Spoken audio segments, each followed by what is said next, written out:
Yo, what is up? What's up, everybody? How you guys doing? You guys doing all right? Can you guys hear me okay? If you guys can hear me okay, let me see you type hell yeah. You guys can hear me all right?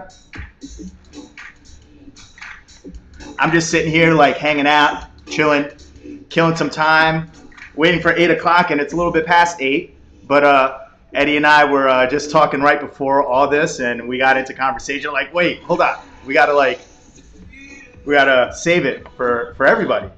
So what's up, guys? Who do we have on? We got Simon. What's up, Simon? How are you? Chris LaRock, what's going on? DJ Ace. Ace, thank you so much for your help earlier. You're the man. Dimitri T, what's going on? Who else we got? We got Giuseppe's in the house. Joe UFO. John Allen, Nelson Santos, how are you? Giuseppe's here. Frank D, what's going on? Welcome to the very, very, very, very first Chillin' with Mendez. I'll give you guys an opportunity to keep sharing this. We have a really great opportunity tonight to really catch up with a very close and dear friend of mine. The man, the myth, the legend, Mr. Eddie Baez. But before, we get started, first and foremost, I just want to thank you guys so very much for all the love and support and everything, especially throughout these last 13 weeks that we've been going through this. And of course, just want to also thank all you guys for all the positive vibes and all the great things that you guys bring to the Classics Group page and Classic Nightlife. We have a lot of things that are in store for you over the next couple months. So the team behind the scenes is working really, really hard to do some really fun things. But all the posts that you guys have on the Classics Group page, keep the music coming, keep the pictures going, keep the good energy. It doesn't go unnoticed. And honestly, from the bottom of all of our hearts, from Matty Ho, Dimitri T, Lauren, Chris Scotto, Danny Casella, Jason Ojeda, of course, Mike Pappas, and of course me. We'd just like to thank you guys for all the support because, we got it to 33,000 followers and we couldn't have done it without all you guys. So we're always going to continue to do our best, put our best foot forward, support all the groups that are out there, support all the DJs that are out there. So again, once again, from the bottom of all of our hearts, thank you guys so much. We hope to be the platform where you guys turn to if you guys ever need anything in the music industry. And it all starts with the good vibes and energy. But who else do we got on? Steve Ramirez out in Long Island. What's going on? Joe Castaldo, how are you? So I guess, can you guys hear me okay? I guess without further ado, let me see how Eddie's doing. Eddie, are you good? You good? You good? All right. So, guys, a man that needs no introduction. He's very excited to shoot the breeze with him and to, hang out with him for at least the next 20, 30 minutes that we have. Let me bring on the man, the myth, the legend, Mr. Eddie Baez. Let me unmute you, brother. Hey, Eddie, you're live. What's going on? Yo, you're natural, bro. You're a natural. What's going on? How you doing, bro? You should have been hosting TV shows, man. So I had you muted for a second. I didn't hear what you said. What'd you say, bro? I said you're a natural, bro. I am? You should have been hosting TV shows already. No, he's making me blush, bro. You're making me blush. How's it going, man? Everything's great, bro. Everything's good, man. We're all blessed here, and hope you and your family and everybody out there is doing well and they're safe and they're good. Yeah, as a matter of fact, my parents, they're a little older now. They're a little high risk, but I did see them for the first time a couple of weeks ago, and it really warmed my heart to see them, So thank you so much for asking. I really appreciate it. I hope the same for you as well. I can imagine, man. Yeah. My mom is, she's a little older too, but she's here with me, bro, so we're good. Is she? Mom's there? Here, and with my dog. Yeah, my dog Logan too. We're all just hanging out right now, yeah. Hi, Mom. Hi, Logan. Dinner tonight. Mommy, hello. Oh, hi. Yo, yo, big shout out She to. says she says I'm trying to get her into coming to the shop, but she says her hair's a mess. Oh, really? Go figure. Women, love them, but hey, man, we gotta take care of them, right? Yeah, oh yeah, bro. That's Yeah. cool, bro. She's everything to me, bro. She's my inspiration. She's my everything, my mentor. She taught me everything I know. Hmm. Big ups to all the moms. We all love you. Yeah. And hey, Father's Day's coming up too, so we got to give it to all the popses too. Yeah, for sure. All the daddies holding it down. Yeah. So, first and foremost, I need to geek out for a second Yes. because it's been a No long problem. time. It's been a long time since we spoke, but there's a couple things that I wanted to fan out on about. So, before we get started, guys, can you hear Eddie okay? If you can hear Eddie, just say, good. We can hear Eddie. I just want to make sure before we get started. Sure. Big shout out. Michael Mark is in the house. Long Wolf McQuaid's there. Mike Negron, God bless to you. Oh shit. Chris Big up LaRock to Mike. says we are good. All right, so time for me to geek out a little bit. So Eddie, I'm a fan first and foremost, and I'm gonna bug you out right now. But when I was, I guess you could say, a young and up and coming DJ, one of the very first clubs and one of the very first DJs that I ever listened to was you. I'll never forget it. And maybe you'll remember this because I remember it vividly. So I went to Sound Factory on a Friday night, me and all my boys. It was one of the first times that I was going out into New York City. And I remember being on the dance floor. And I was asking who the DJ was, of course, naturally. And they said it was Eddie Baez. And I was having a great time dancing all night long. But you did this mix that I will never, ever forget to this day. You took Space Frog, Follow Me, Yeah. acapella, no, Free. Space Frog, Yeah. the bip, bip, bip, bip, bip, bip, bip, and And Ultra Free. Nate, Free. Yeah, you remember. Yes. Yeah, dude. Did You I know who I just? learned that from, bro? Junior Vasquez. I Yeah. really got to give it up to him. Yeah. Junior was the first DJ. Like, it's so crazy that you tell me that was one of your first experiences, bro. Mine was David Morales Yeah. at the Red Zone. Get out of here. And yo, at that point, you see, I don't know if you know David, but David is jacked, or I mean, he might still be really jacked, but he got really jacked from it, like muscles wall to wall. But back then, he was like a toothpick, bro. And he was sitting on a stool at the Red Zone behind the DJ booth with his arm like this, looking like he was bored out of his mind, and just like spinning records. And then I looked up and saw the crowd, and everybody was just going bananas, bro. And he was playing Acid Crash, right? And I saw Willie Ninja on stage voguing like for the first time. That was my first club experience, and that's when I said, "Yo, who is this DJ?" Wow. And of course, it was David Morales, right? And yeah, he inspired me. I said, "Yo, if that guy could do it, I could do it." And then going to hear Junior, same thing, bro. That guy totally used to work records like that, mix them on top of each other. So yeah, dude. Yeah, that was one of my favorite mixes too, man. It's amazing that you that you even just said that, bro. Thank you so much, bro. Because I really love doing that. I remember leaving the club that night or the next morning.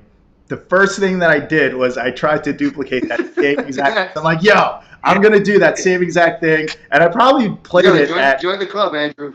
I probably did that You at know the how many club. times I did that too? Yeah. To Junior, Frankie Knuckles. Frankie Knuckles was like the biggest inspiration ever. He's the one who started me DJing, really. Really? Him and this kid named Eric Brignones. Eric Brignones was this guy who used to ride motorcycles with me. He taught Jonathan Peters and I learned from this kid named Eric Brignones. Yeah. He taught us both how to DJ. Yeah. And that's how it all started, bro. Wow. When you so how did you learn how to DJ? For me, like I always had to watch other DJs do their thing, and then I was able to like musically get it. How did you learn how to DJ? Dude, I was a motorcycle mechanic. I was doing like right around the block from where I lived. There was the Hells Angels clubhouse right on 3rd Street and between 1st and 2nd Avenue in New York. And dude, they used to do security at some of the clubs, like the Red Zone. So I just went to the clubs and I would see how they would DJ. Like, a little time went by after that, and Frankie Knuckles lived right next door to the Hells Angels clubhouse right there on 3rd Street. So this guy named Savage Nomad says, "Yo, I know you kind of want to be a DJ, dude, because I saw you sold all your bikes to buy turntables and all that stuff." Oh, wow. I said, "I got somebody you want to meet." So I said, "Who?" He goes, "Watch." And I was here, and Frankie was DJing at the Sound Factory at that time. Like, he was the DJ at the original Sound Factory, right? Right after Junior, and then Junior came back. It was like a whole melodrama or whatever. But, dude, he introduced me to Frankie Knuckles. And that's it, bro. That guy was like one of the most amazing, humblest, amazing producer and DJ. He DJs with just a pitch. He doesn't touch the record, doesn't do any of that, just a pitch. So that's how I DJ. Just like you said, bro, watching him and picking up everything. And then, you know, listening to the headphone and practice. Yeah. Those days, I sold all my bikes, all my tools, and I practiced like 8 hours a day, all day long. Yeah. And how old were you around that time? I was like in my 20s, bro. I'm 50. I'm going to be 53 the 21st of this month. Oh, and yeah, I was like 19, 20, dude. And it was nuts. It was just crazy because we used to make cassettes. Yes. Yeah, we used to make, and I used to record cassettes and give them out to everybody. That's what I did all the time. Yeah. That's how I became the Sound Factory DJ, bro. I was fixing the bikes for all the Sound Factory managers, Eddie Acosta and all those guys. Yeah. Yeah.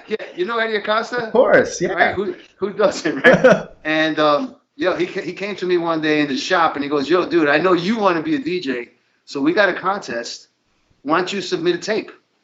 And I did, bro. And out of 2,000 people, like, me and this guy named Royal Ray Rivera, we were the last two, and we battled it out, and somehow they chose me. It was awesome, bro. Wow. It was awesome.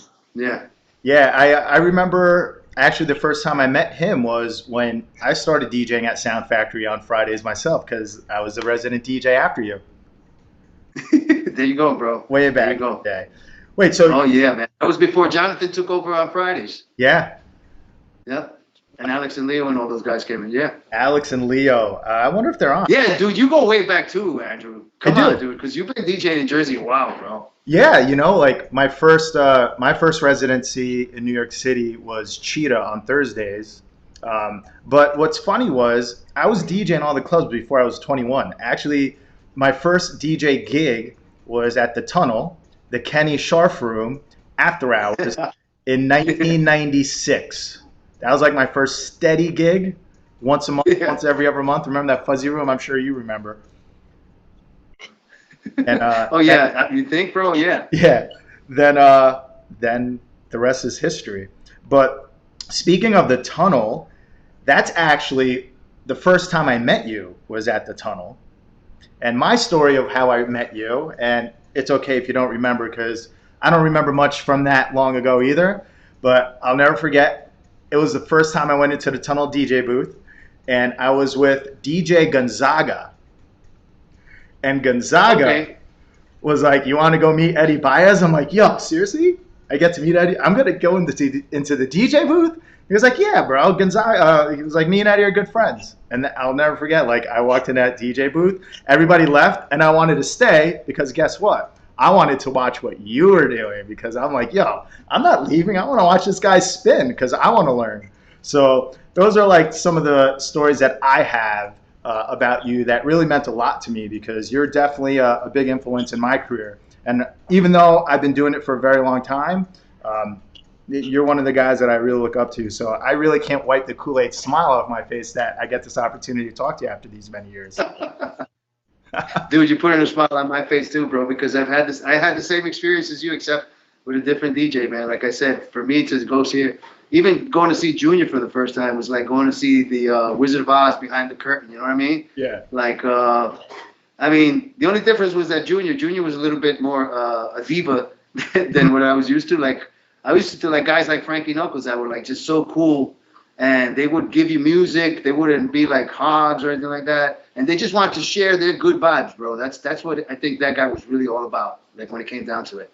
But yeah, Junior wasn't like that. But dude, it's still, I was impressed like no end, bro. I mean, I just remember going to Sound Factory and just listening to some of his mixes and being like, doing exactly what you said, bro. Going home and then duplicating them and then seeing if I could even make it better. You know what I mean? Yeah. And it was all vinyl back then, bro. Like right now, I DJ with my computer, and I miss the vinyl. I gotta be honest with you, but at the end of the day, for me, it's how do you get the job done the most efficient, right, and the most effective, and like I'm able to do more tricks now with my computer than I was with turntables. Even with like the then the decks or the CDs. Now, dude, you could play like 6 or 7 songs at a time. You could just layer an acapella when you want. Yeah, it's a different vibe, but for me, it's just more efficient and it gets the job done. Yeah. I mean, that's what I'm gonna do on Saturday night. I hope everybody doesn't mind, but yeah, I'm gonna play my ass off, but I'm gonna do it over my computer. Yeah, that's all. You know what's crazy that you talk about computers and stuff? Like, everybody makes fun of me, but I haven't made the jump to a computer. I still put all my music on a USB stick, raw, and I just rock because I can't let go of the past. I like mixing. I like hitting that loop button. It's difficult for me, but now hearing you say that, and so many other DJs like, yo, Mendez, you got to just get with the times, but I'm afraid to. I learned the lesson a long time ago, Andrew. Jonathan and me were roomies, right? We had Deeper Records together. We had a studio on 36th Street. And that dude walks in one day with a CD. And he goes, hey, baby, check it out, man. We don't gotta bring any more records. We could just bring the CD with us. You could put like 12 songs on here. And I was like, get the hell out of here. I said, I'm not giving up my records for nothing. Dude, like 3 months later, he's walking into Sound Factory and all the DJ gigs he had with this little thing. And I'm bringing all my like cases of records and shit like that. I said, damn. Took me like about another 3 months, like 6 months. I finally said, that's it, man. I'm doing CDs, bro. After that, it was just, I said, I'm never going to stop. If there's like some kind of, vehicle that helps me to play music better and makes it sound better for the crowd, and allows me to do more stuff, I'm going to go for it. If it makes my life easier and it makes it better for me to DJ, I'm going for it. I'm never going to let, like, technology. I'm never going to be afraid of technology. Nostalgia's great, bro, but everything has to evolve. That's what I learned. Yeah. Even me, dude, with the music production and everything like that, at one point, I really had to go find myself, like, as a person.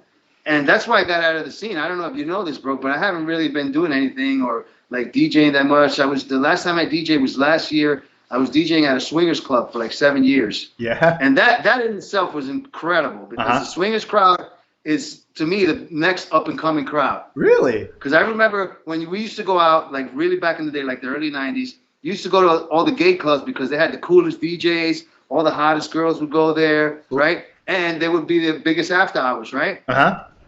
So these swingers are in the closet. Like, if you go to a swingers party, bro, nobody in their neighborhood knows that they're on.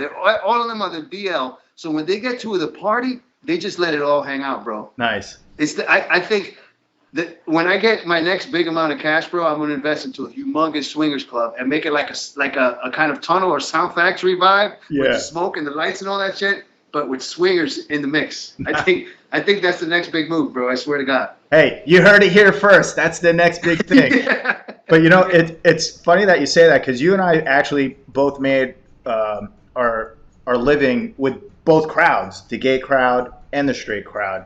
So sure. Did you ever find it? I know for me, like, I always played the way I played, but I always had to change it up just a little bit when I played for the circuit crowd. Did you have a preference whether it was a circuit crowd or a straight crowd, who to play for? No, I can't really say that there was any preference. I mean, you do play a little differently for both. Because, of course, the straight crowd likes a little bit more edgy, and they have like their music that they kind of gravitate to. Mm-hmm. And I mean, when it comes to the boys, I mean, really, they just really want to dance to anything that sounds good. Yeah. And is presented to them well. You know what I mean? Mm-hmm. I mean, for me, the whole gay thing and all that was like a big struggle because I even struggled like for. They had an article in HX magazine that said Eddie Baez is the openly gay DJ, right? Uh-huh. And I wasn't openly gay. I mean, people that thought I was or whatever, or I wasn't, there was like a lot of, I guess, turmoil. Like that's how I lost that Sound Factory gig, to be honest with you, because I forgot that promoter that was there, John Blair and Beto Sutter. They, they wrote that about me, and I really didn't like it. So I kind of gave them a little feedback on it that, hey, man, I'm not gay. I don't know why you wrote that. So what I'm trying to say really is that whole scene was really kind of, it helped me out a lot, because even though I wasn't gay, I was molested when I was a little kid, right? When I was 5 years old, got molested, right? It happened. And to be honest with you, I'm just really learning how to talk about it maybe in the past like 10 years or so. And always had a big problem with that, with sexuality and all that. And I hated like people that were like biased like that, like no pun intended, but like, hey, that guy's not gay, he can't play for the gay crowd. You know what I mean? Or like even if there were straight people that say, oh, so yeah, maybe he's gay, and they weren't into it or whatever. You know what I'm saying? Mm-hmm. But I mean, the thing about the tunnel that to me was really the best was that you saw everybody there. You know what I mean? Yeah. Like when you went to Sound Factory, yeah, you had your predominant Sound Factory crowd, and you had a little bit of like sprinkled like gays and stuff like that. And then when I went to Tunnel, bro, it was like the S&M crowd. It was like the gay crowd, like transgender crowd. The hallway had its own little techno crowd. Yeah. The library had the hip hop crowd. And when I started DJing there, bro, it's like I started playing best of both worlds. Yeah. You know what I mean? Like I would play some of the techno that the straight crowd loved, and then play those vocals and the tribal stuff that the gay guys love. Mm-hmm. And that's really what defined me as a DJ. Because just like you, dude, it's good that you can like be flexible and play. Because what's our job? Our job is really to play for the crowd.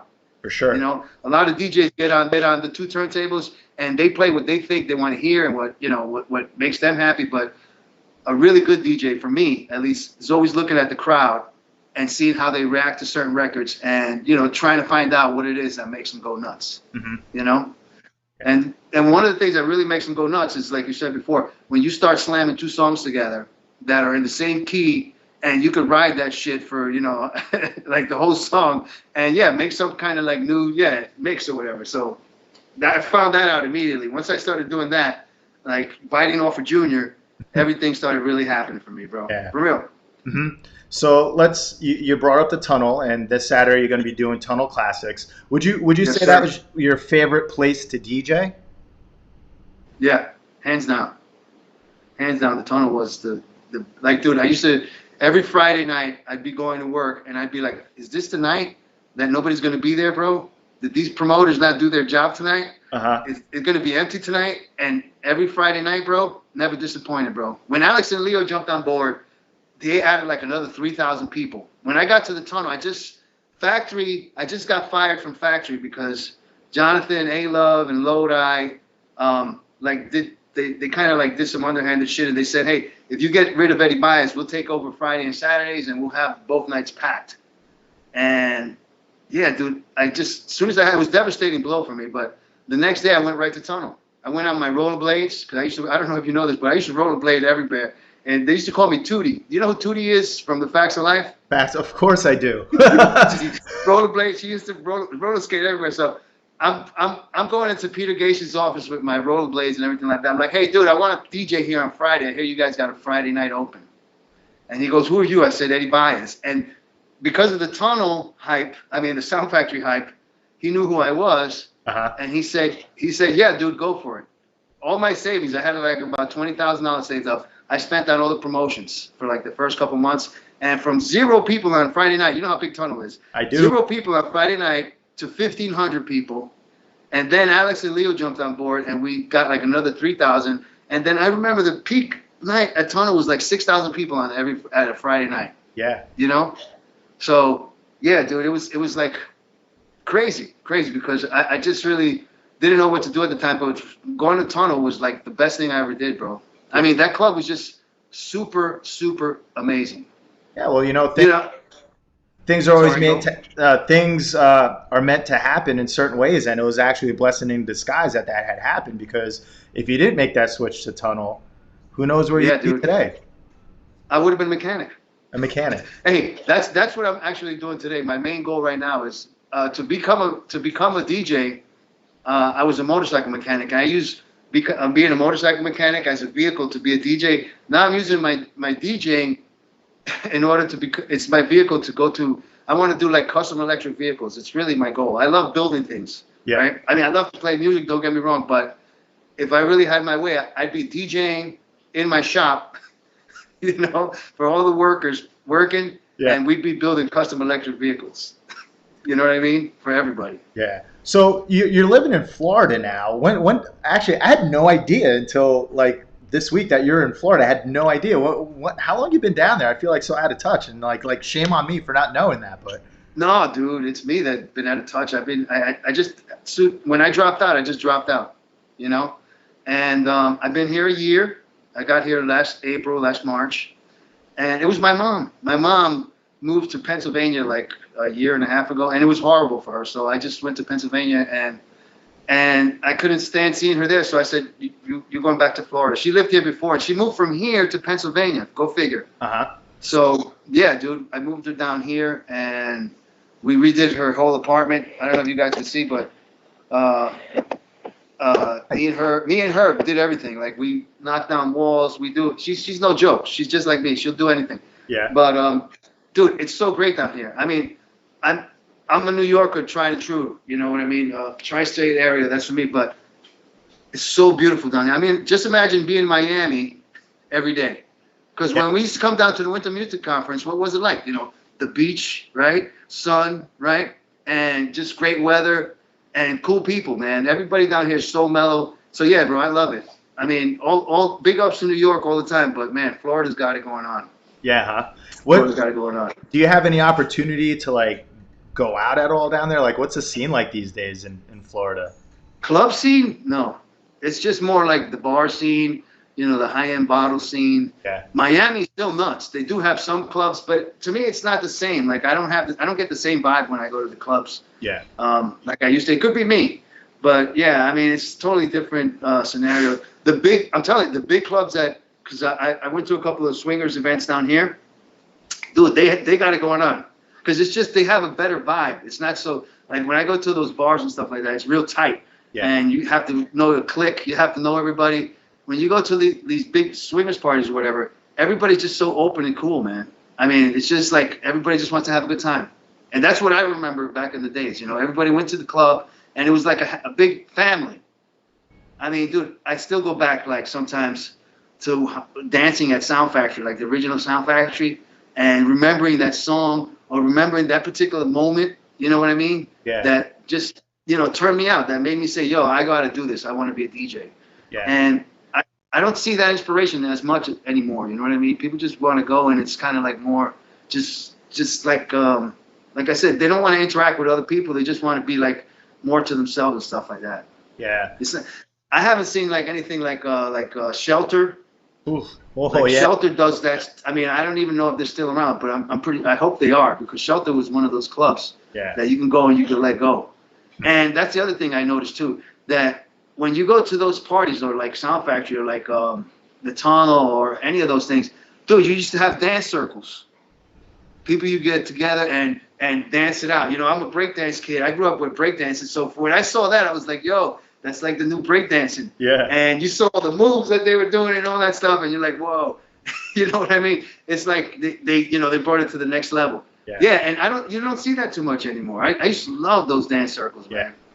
Well, I look forward to as a DJ. Yeah, for sure. I mean, it's definitely a lot of different times from now and then, and I would probably have to agree with you on that. Like, I'd probably say the scene then as opposed to now, because I've been staying up to the Joneses with everything. Like, I would probably say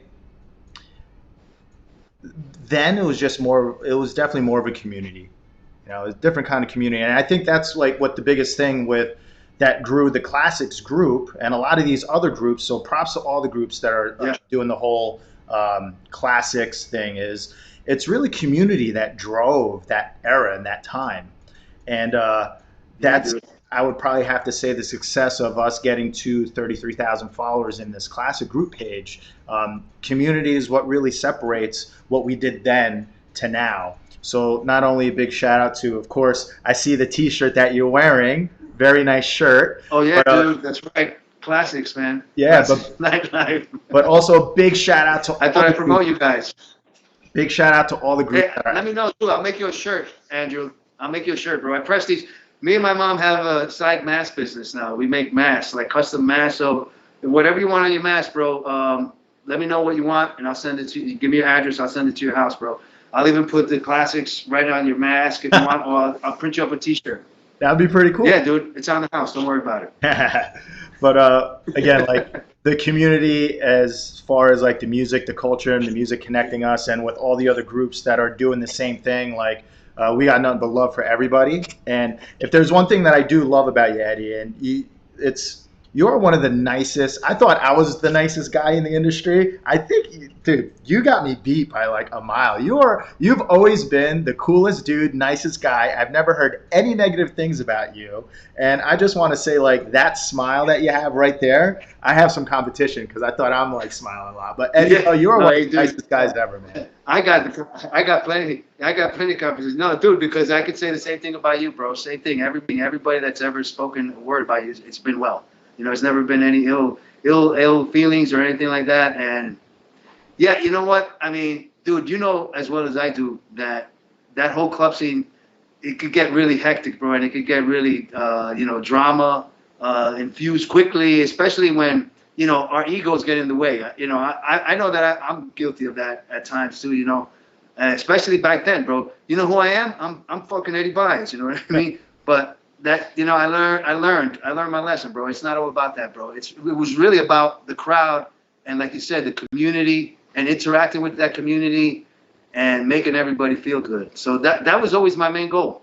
Like even to this day, if a record sounds like too dark, or like even the vocals sound like a little like something negative, I won't play it, bro, because I don't want to put that thought or that vibe into anybody's brain. You know, when they used to come to see me at the Tunnel, my main focus was to try and make them as happy as possible and try and turn them out as much as possible. You know, like do that mix that they're gonna be like, oh shit, I'm coming here next week because I want to hear him do it again. Yeah. You know what I mean? That's what it was all about, and more so now than ever. I mean, I plan to show you guys that on Saturday as well, Yeah. because I plan to really go, back to all the Tunnel stuff. But I want to start playing with records again and like mixing stuff together. But I mean, that even just it really sounds and it really like rings a bell now for me, or it means more to me now to do more for like the dance, the community, like the dance floor, the people who come to hear me, the people who actually made the choice to, like, even back in the day, to come to Tunnel. That was the most important thing for me. You know what I mean? To make sure that everybody who came in contact with me had a great time. Yeah. And to this day, I feel that's what we're here for, bro. That's what everybody's here for. If we don't do anything for anybody else, then we haven't done anything at all, while we're on this earth. And since we have this kind of talent, because you got great DJ talent, Andrew, and you share it with the community, that's your gift. That's your blessing. That's why you got fans, bro. That's why people say, yo, that dude turns it out, and I'm gonna go hear him again. And yeah, I mean, I guess because I got a little older, I just really appreciate that sentiment so much more these days. Yeah. It's what's funny that you just said a moment ago is like you talked about energy and like spinning, and you always wanted to play like upbeat music to keep that energy going, that vibration. And what's funny was you made me think of something, because one time I got feedback from someone. They came into the DJ booth one night and they're like, "Are you in a bad mood?" It's like, I was, but I was like, "No, why?" They're like, "You're playing like really aggressive tonight. Like it's different." Little did they know I was really in a bad mood, and I was like, "Wow, I'm really putting my energy into the crowd, and that's kind of not what I want. I got to like lighten things up." And that comment that you said just brought me back to that moment, because like as DJs, we have to always keep in mind that like what we're feeling and what we're doing translates through our performance. Yeah. And although we're having bad days, we still have a show to put on. And I'm glad that you brought that up. You're absolutely right, though, bro. You're absolutely right. It's just like anybody else, like the healthcare workers, like a police officer, like a soldier. I mean, that was on one of our God-given talents to be a DJ and to play music for people. So yeah, you know, you're absolutely right. We'd have to put our feelings aside and really think of concentrating on the crowd. You know what I learned my chops on DJing too? Me too. I used to be the Christmas party DJ at the Copacabana, Oh, right? So yeah, my job was make sure those people were dancing within an hour of the party, or else I would be fired. You know, so I'd have to play the electric slide or you know whatever songs that were like really popular, or the popcorn song. I even forgot. You know, chicken dance, whatever made them dance. So that actually had a little bit to play. But I got to go back to one guy again, Frankie Knuckles. Dude, that guy was like that, bro. He, you know, I mean, I saw him going through like drama and stuff like that when he dropped his first album, and the stuff that he was dealing with like, you know, just being an international, world-renowned, famous DJ. And when he got behind those decks, bro, it was like he really just concentrated on the crowd. And I don't know if you ever had like an opportunity to go listen to Frankie, but dude, going to hear that guy was like going to hear like the Philharmonic or like an orchestra, but in the most beautiful presented way with house music. You know what I mean? Like, yeah. Being on his dance floor was like just, bro, nonstop dancing, and just like you couldn't stop smiling, bro. Every song he played was like just that vibe, just like cool, beautiful, and made you feel incredible, bro. So I always saw that. I always saw that he played these great songs, and I mean, I even heard him once say, he says, "I just want to make everybody happy on the dance floor," you know? You know what I really appreciate about this conversation that I'm having with you is like, I would have never thought in a million years that Frankie Knuckles would have been like your number one influence Dude, that guy. Yeah, no, dude, that guy was more than number one. He was like everything, even production, bro. He used to take me to the studio with him, and that's when he had the Whistle song, when he dropped that big album that he had. Yeah. Yeah, bro. And this is the thing, you know, I was still, you know, wondering about my sexuality, going crazy and all that stuff because of what happened to me. I was still like debating it in my brain, you know, I still didn't talk to anybody about it. And he was gay, and bro, it didn't bother him at all that, you know, I was straight or whatever. He just, dude, he used to invite me to every single one of his parties. Sometimes he'd even take me in his limo. You know what I mean? And he'd invite other friends too. But that's the kind of guy he was, bro. He was so nice. Like you and me, like you just said that, dude, that guy was like top of the line, like class A, like, bro, his mixing style was like none you'd ever hear. Impeccable, bro. Mm-hmm. You couldn't hear a song coming in and all of a sudden you're in the next song. You know what I mean? Like it just spring on you and go, oh my God, how the hell, you know, how do you get there? Yeah. That's what I used to say. I used to be like, how the hell did I just get to this new song? Yeah, just seamless mixing, bro. Him and David Morales, because David was the same way. David was more perfectionist. When I saw him mix, bro, he was always like real tight on the turntables. Yeah. And yeah, just like keeping track of what was going on, bro. Frankie was more loose, but his mixing was awesome. Yeah. In tuned. So yeah, you know, we've been talking a lot about DJing and all that stuff, but you're also a fucking amazing producer. When did you make that pivot? Like or did you always knew you wanted to be a producer, or was that like something that, like, how did DJ. Getting into the studio manifest for you? The DJ. Yeah. Once you become a DJ, you learn, I mean, we all have natural talent. Like every human being has natural talent to know what key a song is, or to hear when a song is out of pitch or out of key, right? Or when you're mixing two songs, they're out of key. You can hear that, and a DJ picks up on that. So it's just a natural progression. And then, of course, you know what beats work with the crowd. Yeah. So then, yeah. And yeah, dude, I mean, I remember it was me and Jonathan. I was living a couple blocks away from him, and he'd have the studio at his place, and we'd go and work on music because of our DJing. Yeah. Because of our DJing. And I went to a couple of schools back in the day. They used to have some place that by the Fashion Institute, the Audio Media Center or whatever, and then they closed down 3 months into the program, and then I went to another school. But I mean, when I started learning about music, there was still 24-track tapes. You know what I mean? It wasn't no computers. Mm-hmm. Like they didn't even know about that yet. And then when I saw the first little tiny Mac, I forgot what that Mac was called, but the first little one, Jonathan actually bought it, and then I bought another one, and we got Studio Vision Pro. Yeah. And that was it, dude. That was it. Yeah, we both started producing.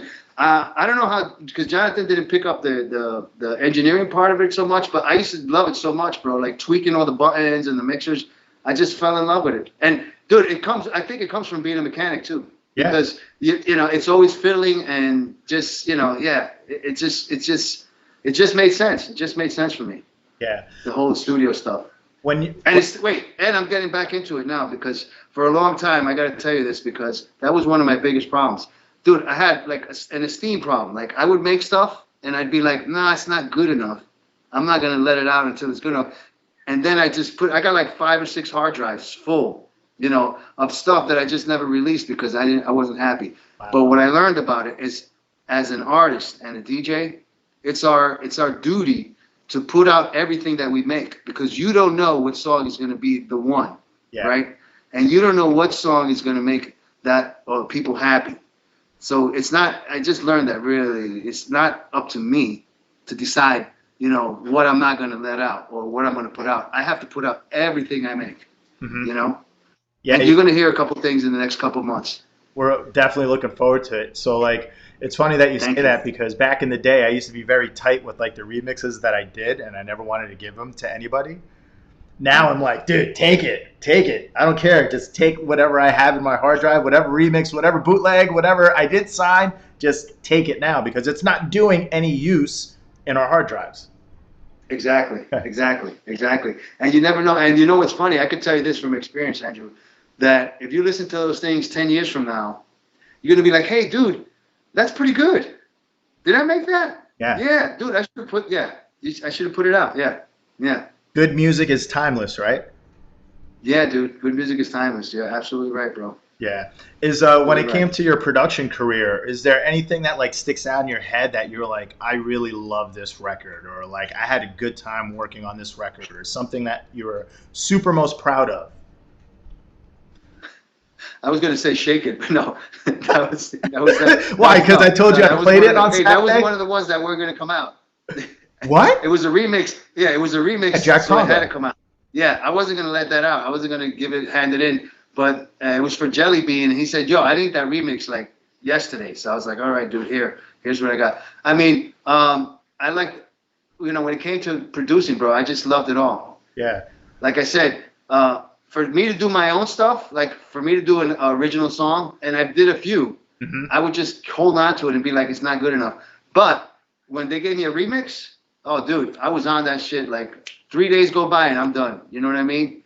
So, and I guess the part about I loved it. I mean, I'm not no Guido. Like Guido was the master engineer. I think he was one of whenever you had a song that you wanted to mix down or whatever, you called Guido because he knew what he was doing and if he had time because he always was doing something.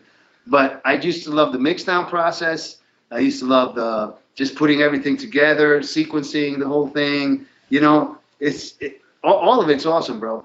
And for me to have the opportunity that I did, and hopefully I'm gonna have more now. Yeah, dude, I was totally blessed. And believe it or not, I didn't know how blessed I was until now. Yeah. Till now. And I appreciate it a lot more now, too. Absolutely. It's funny that you brought up Guido. You know, God rest his soul. We all love Guido. Rest in peace, yeah. He gave me one of my biggest studio tips. I remember I was in the studio with him, and I gave him one of my records, and he's like, bro, whenever you're in doubt about your levels in your mix, just double up on the kick drum. You'll never go wrong.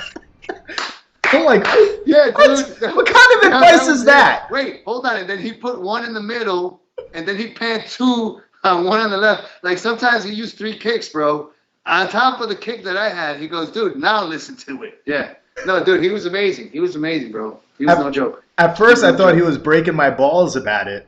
But then he was like dead serious because he called me up the next day. He's like, how's that record sound? Did you double up on the kick? I'm like, you're serious? He's like, yeah, bro. And exactly what you said, pan it, center it. I'm like, oh, shit. He wasn't. Yeah, dude. That guy was a genius, bro. He was a genius. Like I said, R.I.P. Guido, man. Yeah. Yeah. There was a bunch of songs that I wouldn't have been able to finish if it wasn't for Guido. Yeah. I did a Whitney Houston, Love Will Save the Day. That was Guido. Guido mixed that. Really? And yeah. Wow. Oh man, a bunch of stuff that a shared thing that I did. But yeah, dude, when I had trouble, I'd always call Guido. Yeah. I'd always call Guido. You know, it's funny that you said. He's another one too, Andrew. Dude, another great soul, bro. Awesome guy. The guy would give you the shirt off his back. I mean, he was a nice, like, amazing person, bro. Yeah, definitely a lot of great memories. Hey, we gotta give it up to Razor too. Razor was he's still a really great guy. I haven't talked to Razor in a minute, but Razor was always quiet, but he always had the best intentions. Dude, we actually had Razor on. Razor was one of the first DJs we had on the Classics group to do a. No way. Yeah, and he turned it out. I'd love for Razor to come out and do another mix. So that'd be awesome. He's another one of those DJs, bro. Even Scribble too. Like, they like to work records, bro. They just like to do different things. We had Scribble on 2 weeks ago. He did a house session mix for us. It was really, really cool. Oh, really? Well, I mean, yeah, dude, the guy could do hip hop and house. I remember. Yeah. I remember meeting him when he was he was part of a rap group, man. The three dudes with dreadlocks. I forgot their name. Oh snap! Why am I drawing a brain? It's Tap the Bottle. Was it Tap the Bottle? Yeah. Right. All right. Somebody put it in the comments. We're gonna get like killed for this that we don't know the group. Wait, young black teenagers. All right. Let's just move on to the next topic. But yeah, he started off with them. So you know how I met Scribble? Oh. Not too. Some people know this story. I said it once, but I used to be a professional dancer, and I was a dancer on the grind, right?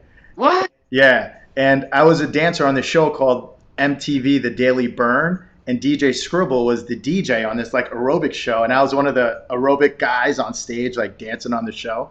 And I remember I saw Scribble and I saw Anthony Acid, and one of the days we were taping, I gathered up enough courage to go up to Scribble and be like, "Bro, you're the man. I'm DJ Andrew Mendez, and I spin here," and he was like, "Oh snap, I know who you are." And I was like, "What, you do?" And he was the nicest freaking guy in the whole wide world. Anthony Acid, nicest guy in the whole wide world. And just like you, like, I'll never forget when I got to meet like these people who I admired and look up to, and how nice you guys were to me. And that's how I knew I was going to get ahead in this industry, was to just follow in the footsteps and be a good person. Yeah, dude. Well, hey, good job, Andrew. Well, keep up the great work, bro. But yeah, no, hey, dude. I mean, yeah, thank God. Like I said, I was inspired by people like Frankie. The same way, man. Same way. And you know what's funny? You mentioned the MTV thing. Before Scribble was the MTV guy, because he was a VJ there. I mean, the DJ. Yeah. Dude, I tried out. You did? But yeah. So I was camera shy, like no tomorrow, bro. So every time the camera they say action, or they start shooting, I would just freeze up, and I couldn't move. Like what you see in the movies or like those old TV shows or whatever. Yeah. I just couldn't move. And then some girl comes up to me and goes, "Okay, hey, do yourself a favor. Pretend that everybody's in their underwear, right?" And I was like, "What?" Yeah. And then they have all these like hot girls dancing all around me. So now it's even worse because I'm imagining them in their underwear, right? Yeah. So I even froze up even more, dude. I couldn't even talk. I had like one line that I couldn't spit out. Yeah. So they said, "All right, forget it. Next." Yeah. Somebody got me that audition, and it was like, "Yo, he's a shoo-in. He's a shoo-in." But once they turned that camera on, bro, yeah, I was dead in the water, man. Dead in the water, huh? And I didn't know Scribble was going to get it, but yeah, Scribble got it, and it went to the better man, because he was great on camera, bro. That guy knows how to like perform big time. Yeah, dude. You know, it's crazy. It's funny. Like right now, I'm thinking that this was only going to last like 20, 30 minutes. In that text message I sent everybody, we've been talking for an hour, and we got almost 100 people. Really? Yeah, we got almost 100 people that are tuned in, and we got so many great people that are tuned in. I'm trying to keep up to date with who's on, but I definitely saw Denny Chetos was on. Dimitri is on. Denny. Riddler, DJ Riddler's in the house. Rob Lee's in the house. DJ Patricia Starr. Whoa! Is here. What up, Rob? Who else do we got? We got a bunch of people up in here. Call Forte, Kevin Serra. Let's see.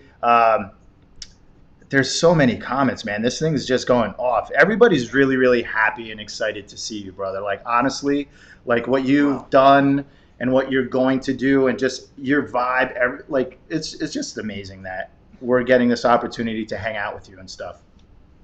Wow, dude. Well, hey, I'm honored, bro. Thank you so much, man, for having me on, of course. And dude, like I said, you're a natural, bro. You got to do this more often, Andrew. Yeah. Wait, it's Danielle Torch's birthday weekend too, so happy birthday to Wait, Danielle. holy crap! It's the 11th. Yeah, tell Daniela happy birthday, Daniela. Her birthday's June 11th. Yeah. Um, Yeah, yeah, yeah. oh, Oh my God. big shout to Simon. Simon Genkin, what's up, bro? Yeah, hey, that's right, Simon. I love you, Simon. Dude, Simon's cracking me up. Big shout out to Dave Costello. He says he love the energy in the Eleanor Rigby remix. Oh, dude. Thank you very much. Thank you. Dave Monaco is on. Alan Ash just said, what's up? Whoa! Holy crap! I haven't heard from Alan. What's up, Alan? Look at this, dude. Hey, I gotta tell you, man. These people, all those people had something to do with every part of my career. Like Danny, all those guys, dude. We were great buddies. But everybody you just mentioned, bro, Rob Lee, all those guys, and somebody who's not on there, but I gotta mention his name, Johnny Bish. Yes. Yeah, dude. Those guys, pivotal in my career. Just having them on my team sometimes, or just being friends with them. You know, you learn things from other DJs as well. Yeah. And either, you know, how to act or how not to act. But yeah, those guys were important, bro. I used to go to Philly and hang out with Rob Lee all the time. And Johnny used to come and crash all my DJ gigs a lot. And I'd let him DJ and he'd always freaking skip the record. I don't know if he did it on purpose, that bastard, but Yeah. he'd always come and fuck something up on one of my mixes. But I love him anyway, bro. Yeah. I love him anyway. Well, Big time. yeah. So Saturday, like, you're going to be bringing it back to like some of your favorite classic records. Do you have any sneak preview? What you want to let us know that you're going to do, or are you just going to keep everything a secret, or you Just get ready to listen to what you heard. The best songs that I played at Tunnel. Yeah. Yeah, I mean, for me, I'm gonna try and play everything that I think that everybody wants to hear again. You know, I mean, they might not be the original songs, but they might be remixes. But they'll remember the vocals. They'll remember the vocals. Yeah. And I'll definitely try and play around with a couple of tracks and put them together. The one that I used to love to do, I don't know if you ever heard this mix, but I used to do Brain Bug, Nightmare with I'm thinking it was Robbie Tronco's The Train Track. And I would do it both together at the same time, and they would both like break and everything at the same time. So yeah, I'm gonna try and do stuff like that again. I gotta remember. I gotta get my. Oh, the other one too that I remember that I really enjoyed was the Whitney Houston Hex's remix of damn it. Learn from the best. I mean, Learn from the best. Learn from the best with oh my God, what's Basement Jacks? Damn, they used to have I'll figure it out, but yeah, I used to have those two songs together, you could just write out and they just sound amazing. Yeah. So yeah, I'm looking forward to doing that, and like I said, just trying to play what I think everybody wants to hear, bro. Yeah. Well, trying to make everybody happy. The biggest Tunnel anthem for me, because you said it earlier, and actually I mentioned that I played it on Saturday, and then I saw DJ TOT put it in the comments, was Shake It. And I can't believe you said that you weren't going to put that record out. Yeah, dude. Because I didn't like it, to be honest with you, Andrew. Really? I didn't like it. You know, another one I didn't like? I love Rich to death, but Without You, bro. I remember when me and John Cano wrote that song, and I produced it with him for Rich. And, I mean, that happened in like 5 minutes, that whole thing. I met Rich at a bar from his girlfriend that was a bartender. And I said, yeah, come to the studio, dude. You got an interesting voice. Kano was there, and like 5 minutes later, we recorded that song. But yeah, I never thought that song was going to go anywhere, and that was like one of the only songs that was on the radio for me. You know, me and Kano. It came out on Extreme Records, right? So, Mondo? I just got to reiterate, bro, that, I'm sorry, excuse me, but yeah, dude, as a producer and a DJ, put your shit out. Don't let it hang in the archives, because it'll do a lot more good for you out for people to hear it than it will locked away, you know? Yeah. That, you know, like, I remember there are so many, so we're going back to like playing for a circuit crowd and playing for a straight crowd. And I remember when that record came out, Without You, I went to your studio and you gave me every part to that. And then the synths, I used to like play that, and everybody's like, yo, where'd you get the synths? I'm like, I'm not telling you. But yeah, that was a really, really big record, and it was a big record, whether you liked it or not. But you're not known Rich for lives it. down here too. Rich lives here in Fort Lauderdale. Oh, is he? That's awesome. Yeah, dude, he's down here too. I know Rich. Like, I love that. I love the song. Don't get me wrong. But you know what I really liked from Rich? His rock stuff. Oh yeah, dude, he's got absolutely. His. I mean, that's what introduced me to him. He was in college in a rock band, Yeah. and he played a CD, and I said, "Yo, dude, you're pretty good, man. Maybe we could do some kind of rock and house collab," and that's where we thought you came from. Yeah.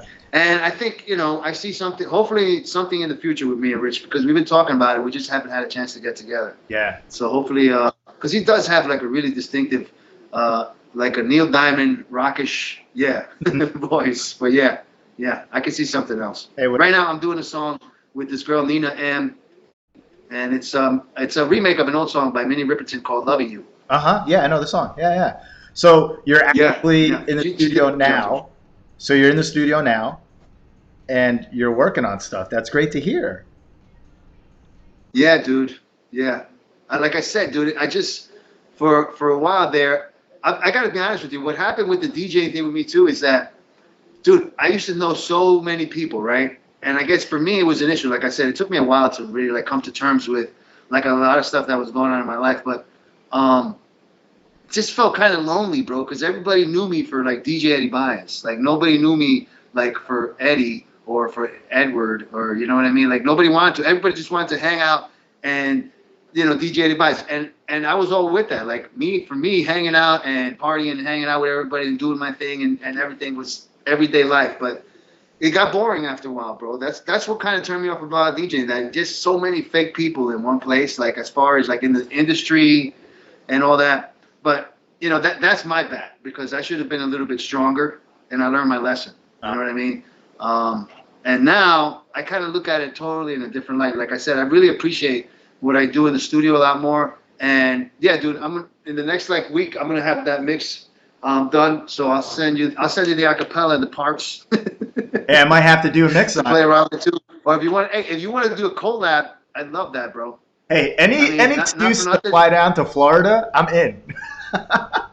I said any excuse to fly down to Florida. Stay, and we could work on music all day long and all night long, bro. I might have to move down. So yeah, you got the invitation's out there. I'm putting it out right now, dude. Whenever you want to come down here and you want to work, or if we want to go back and forth from Jersey and Florida via Skype or computer, bro, let's make it happen, Cam. That's all I gotta say. Hey, everybody heard that. I got time too, man. Everybody heard that. Eddie invited me down to work. Can't back out of it Definitely, now. without a doubt, bro. Oh, we got Judy Albanese is on. Oh wait, hold what? Judy Albanese says hi. Yeah, I'm a big fan of Judy's. She just popped up in the. Oh my God, Judy. Judy, we used to see each other at Tunnel every Friday. Oh my God, she's amazing, bro. One of the best, nicest people. Again, just a blessing to have her as a friend, and she was in my life at that time. Yeah. All good. See, look at all the amazing people that are coming out to see you and to like listen to you and to hear just us hang out and chill. Like, so awesome, so awesome. Everybody's coming out. Everybody's coming out. Well, I want to say thank you to all those people, man. Yeah. Thank you so much. And I'm not gonna let you guys down on Saturday. Trust me. Yeah. No. Oh, dude.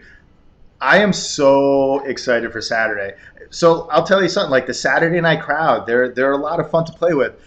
What I will say, I've been doing, well, not lately. I was doing like marathon sets on Saturdays when this all started. I was spinning for like 8-9 hour sets during hardcore quarantine.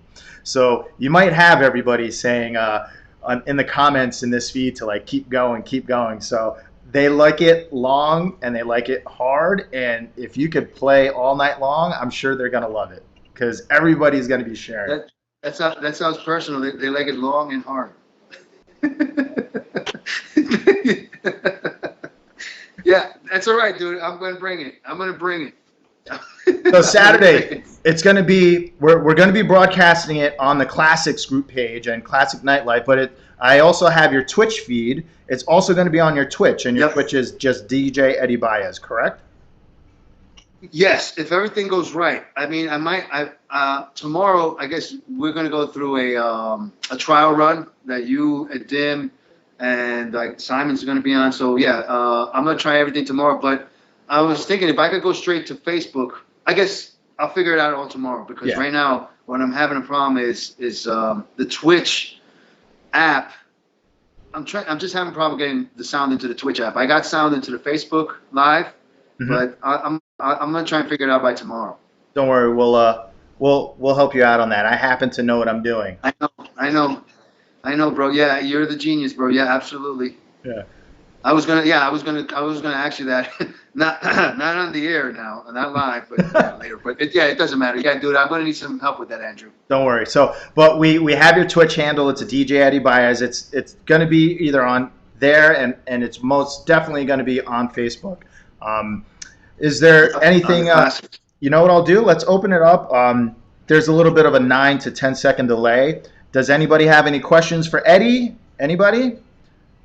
I'm sure there's so many people that want to just ask you a question. It's been a while. Give it another second or two. Dude, we got. Hey, wait, well, I got the second. I just want to give another shout out to my homegirl, Daniela Torchia, and say happy birthday to her 2 sons and her husband, Adam. Hope they're well, and I love you, and I hope everything's great for you.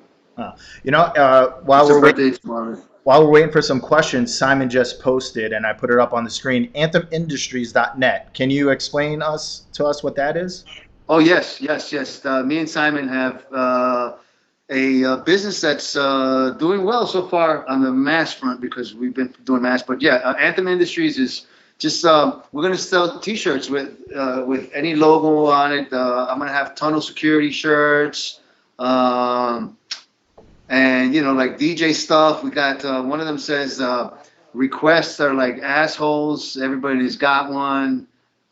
There's another one that Simon's got that says personal entertainer, and then we have some other really quirky ones with like music stuff. So we just want to see if we could get like a wardrobe, fashion line or something like that, of just DJ stuff. People that are into the scene. People maybe like in the nightlife classics group, can relate to like some of the stuff we're putting out. Yeah. Cool. We got one question. We got Rob Poperino. He goes, "What was the last big club you played at in New York City, and do you remember the year?" Oh my God, the last big club, it was Exit. Exit. Oh, Exit was the last big club. Yeah, Tunnel had closed. I went to Exit. I mean, talk about that big club. That was Alex and Leo's baby in the beginning. And yeah, opening night for Exit, dude. It was funny. I had a gig in Philly, and Denny was playing as well. Me and Denny were the 2 residents. Yes. Or Denny and I, should I say? And shit. When I got there, bro, there was 8,000 people.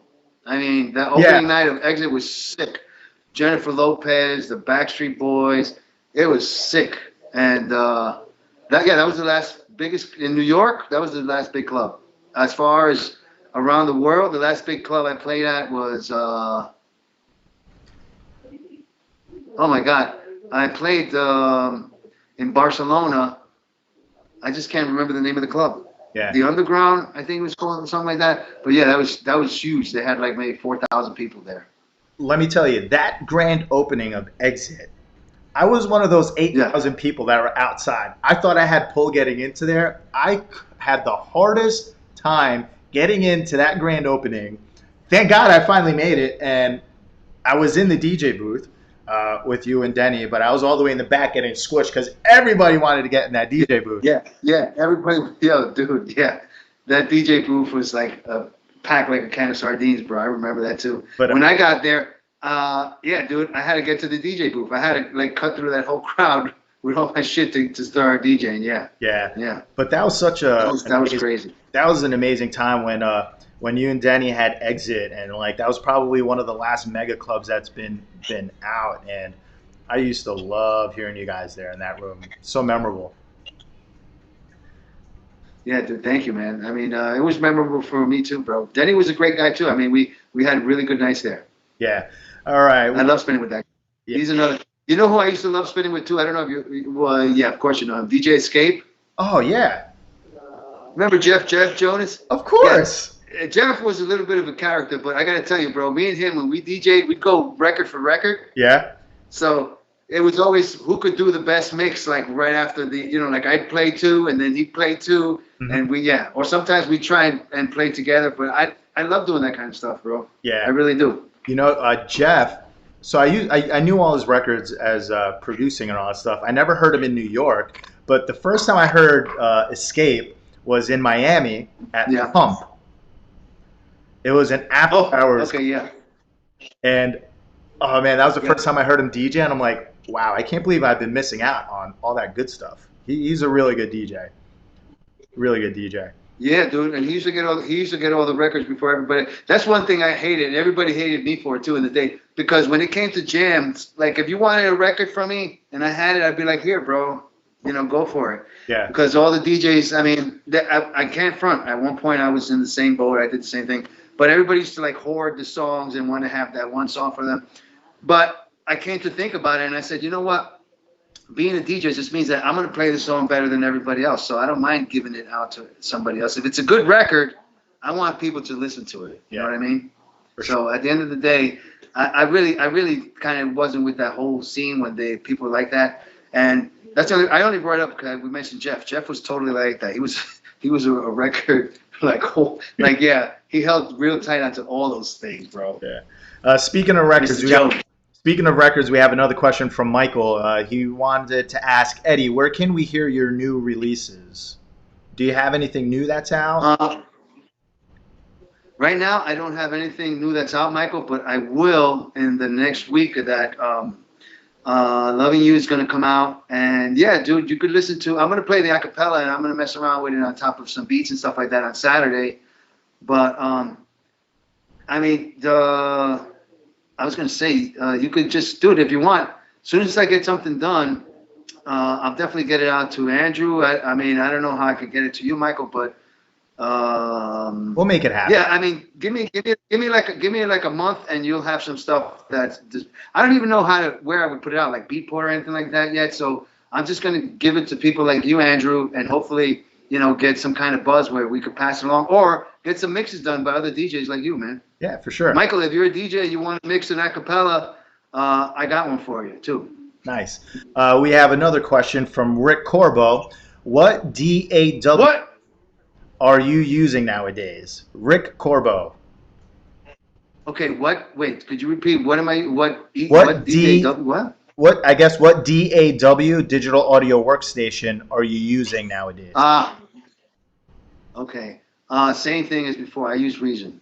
Yeah. I know how to use them all. I can use Logic, Pro Tools, because I love the engineering part of it. But Reason's so easy, bro. It's like you could make a beat or do anything in it real fast. It's not like it's not rocket science, And some of these other programs just a little bit more complex. That's all. But yeah, I use Reason still. And Rick, what's up, dude? Oh my God, I haven't heard from this guy. Me and him were producing his niece, Crystal Cruz.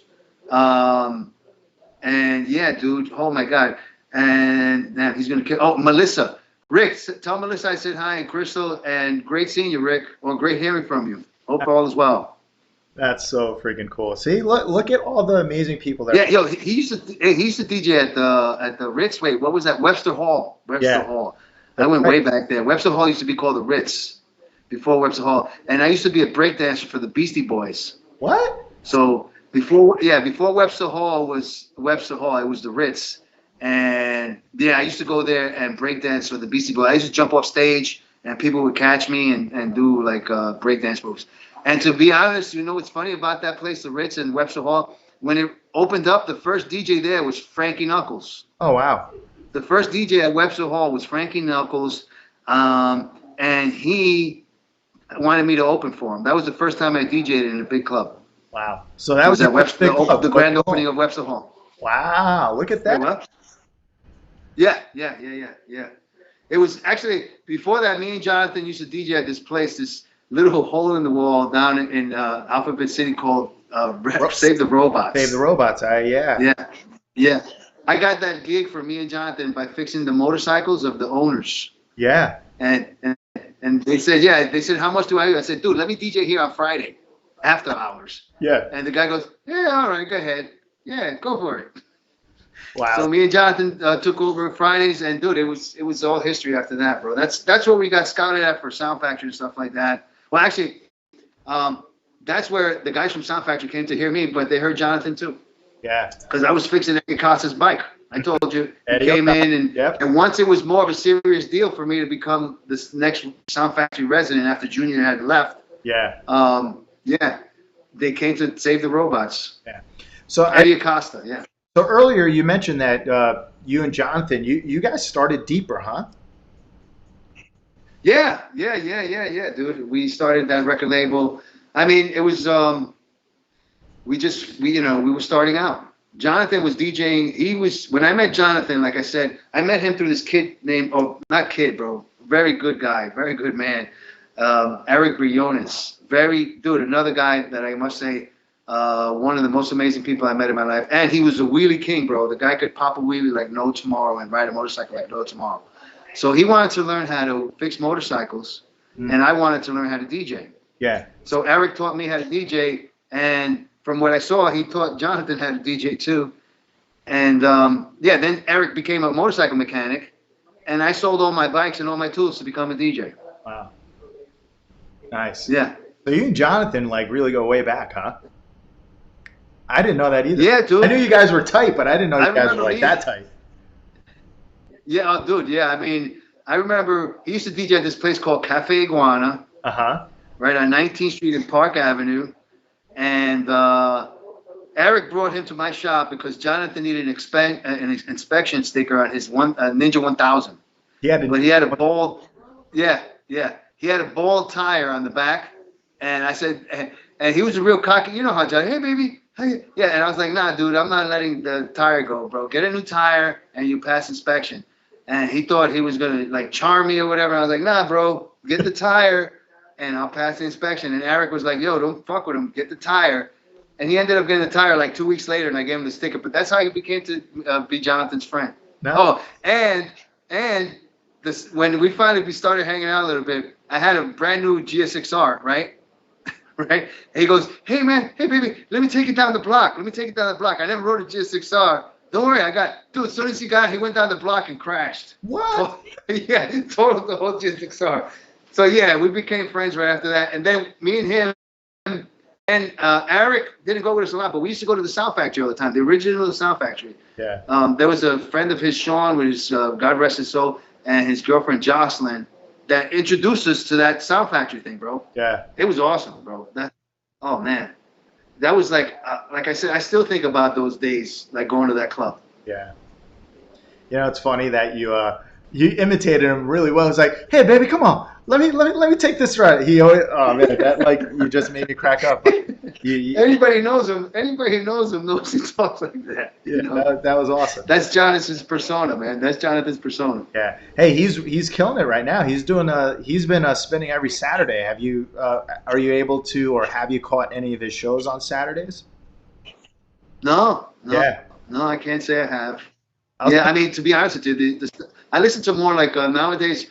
I listen to like Odessa. I listen to like more chill stuff. Yeah, you know. Yeah. I actually, Odessa is one of my Pandora stations. Really love that like laid back electro house style. All good stuff. All good stuff. That's cool that you like to listen to. To be honest with you, whenever I listen to Jonathan, he always played a little too hard for me. Yeah. Like, I mean, for me, it was always a little too. Maybe. Hey, I mean, deeper records. Maybe I'm going to play. It was a little too deep because some of his stuff was just really a little too hard. Yeah. For my style. Mm-hmm. But he's a great DJ nonetheless. You know. Yeah. So let's talk about what you listen to nowadays. So you like the Odessa sound? Like, what other artists are you listening to these days, or what tickles your fancy nowadays? I gotta be honest with you, just really beautiful music. Me and my mom sometimes will listen to old Spanish music. Mm-hmm. Like this guy that my mom loves, Luis Gatico, or Gatica, and dude, some of that music is really amazing. You know, I mean, when I hear house music, it really motivates me.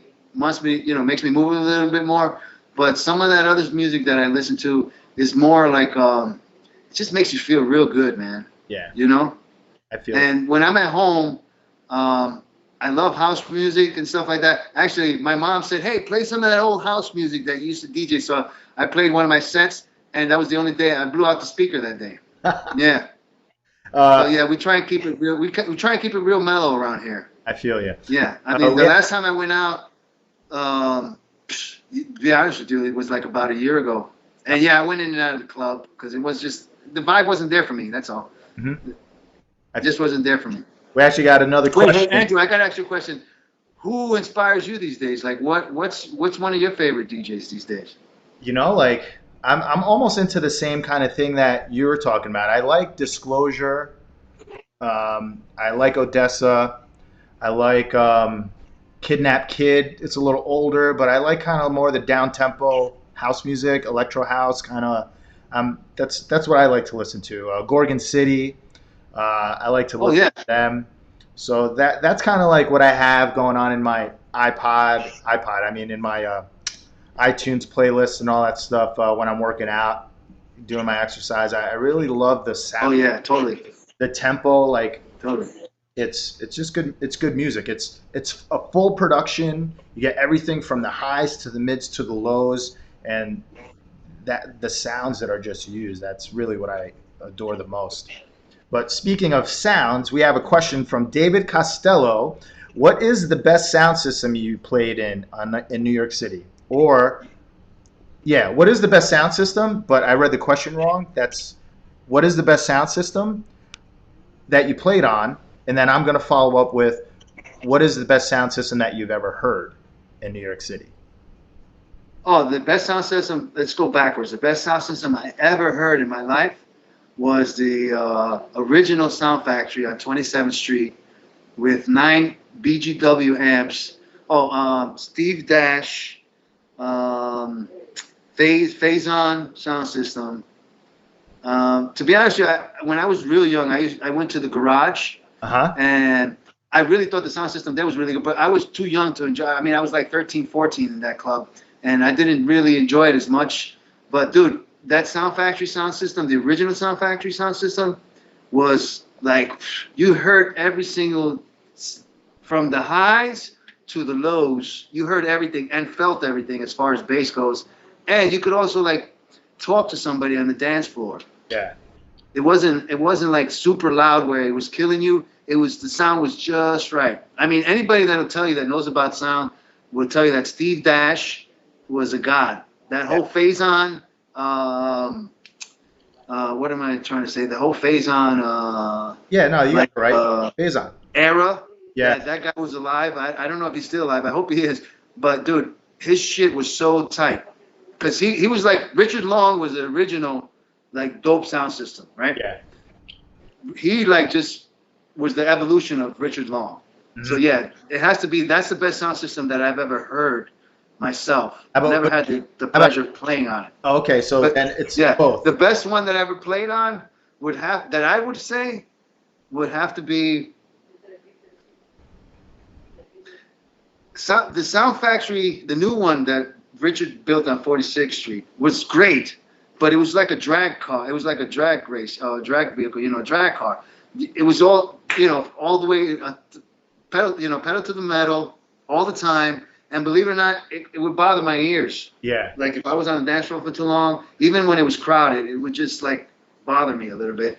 And I'm not playing any favorites, but even though the tunnel wasn't as tight, right? But everywhere you went on the tunnel dance floor, You heard it. Yeah. Sean Brophy was the genius behind the tunnel sound system. And I'm no diss to you, Sean. I hope you never get to hear this, but if you do, no diss to you because that shit sounded great. But yeah, it's kind of like I thought he just put it together. Mhm. You know what I mean? But he had the same stilo, the three tier, the bass bottom, the Berthas, right? Yeah. And he had the mid cabinet, and then he had the high, and then he also had the highs hanging on the dance floor. So I gotta say, Tunnel for me was really amazing because it was just so. Tunnel was huge, bro. Tunnel was nobody really, I guess, knows it or thinks about it, but Tunnel was way bigger than Sound Factory dance floor. It was like two Sound Factory dance floors together. Yeah.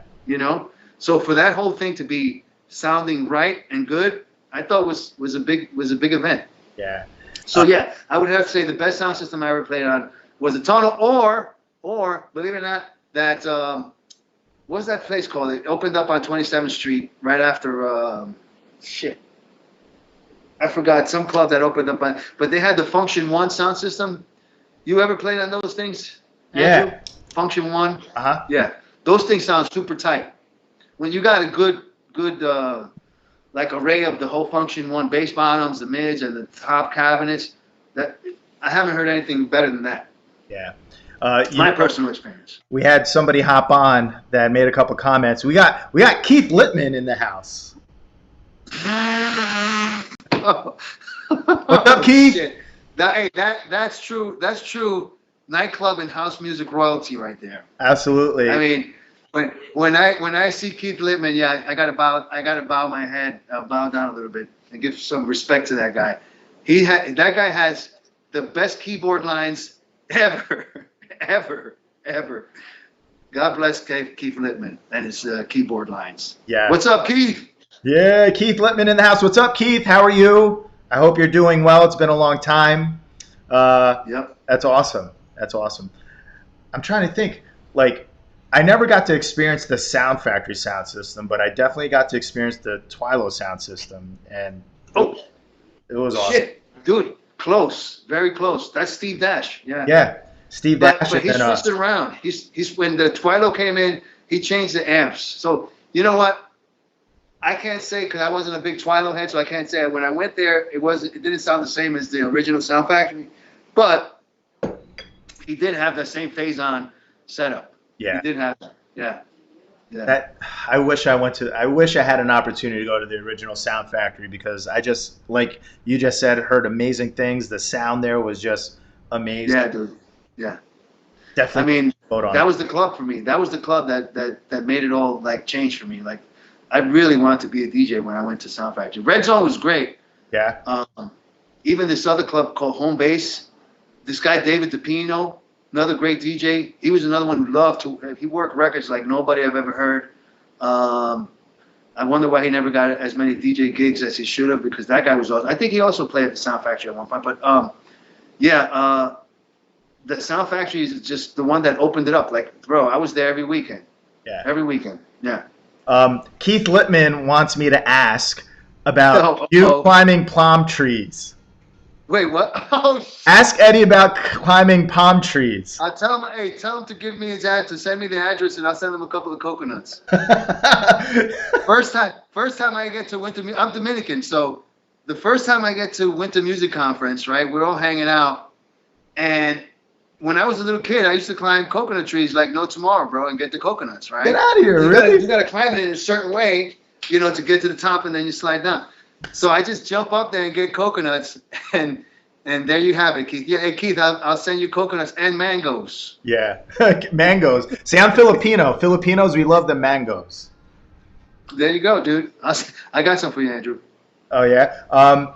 We actually had another comment on sound systems. And the only reason why I bring this up is because I had the pleasure of playing on this sound system. It's probably one of the best systems I played. But have you ever played on a Gary Stewart system?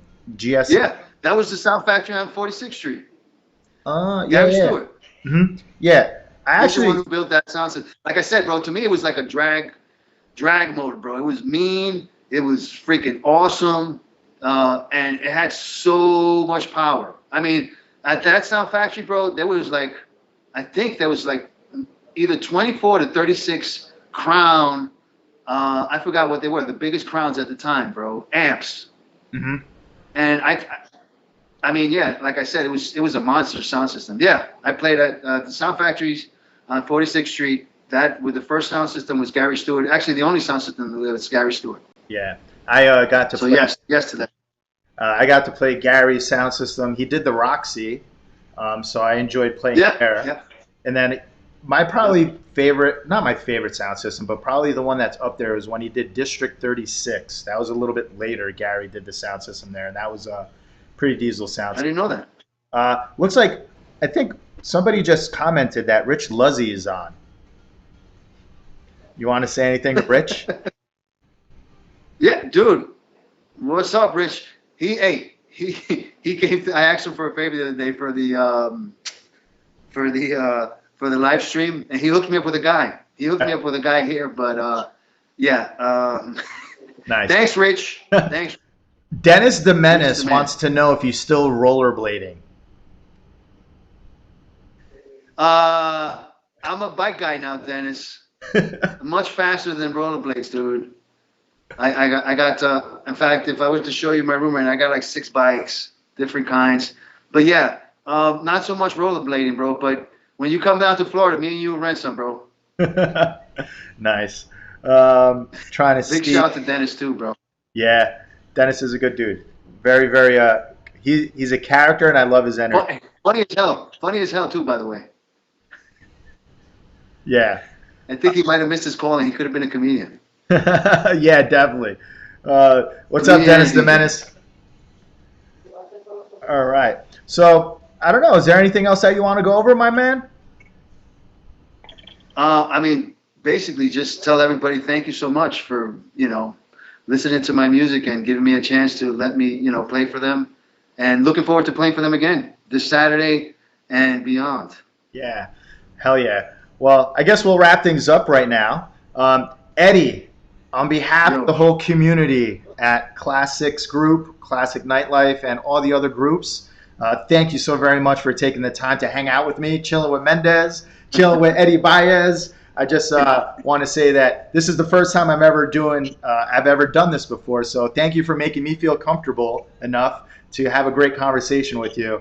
And like I said, on behalf of the whole community, we just want to thank you for all that you've done in the industry, and becoming one of the founding fathers of inspiring DJs like myself and people to look up to, and all the thousands of people on the dance floors that you influenced, and that you're going to continue to do so into the future. So we just want to say thank you so very much for taking the time. We are all looking forward to hearing you on Saturday night, and really just thank you for everything, man. Really, from the bottom of all of our hearts, thank you. Well, bro, thank you. Like I said, that means the world to me, bro. And thank you for having me on, Andrew. Hey, yo, you better keep doing this, Andrew. Because, dude, you're a natural. I mean, I know that you're interviewing me, but, dude, I really like, I'm going to watch it as soon as we're done. Dude, really, you're great. You're great. And you made me feel comfortable, too, bro. Awesome. And thank you for being such an awesome dude, man, and keeping the house music and hope alive, bro, for the scene. It's just like you said earlier when it came to the good vibrations that we have to put onto the dance floor. With streaming these days and doing all that stuff, it's essentially the same thing. We're just continuing to put even more so now energy out, even exactly more so now.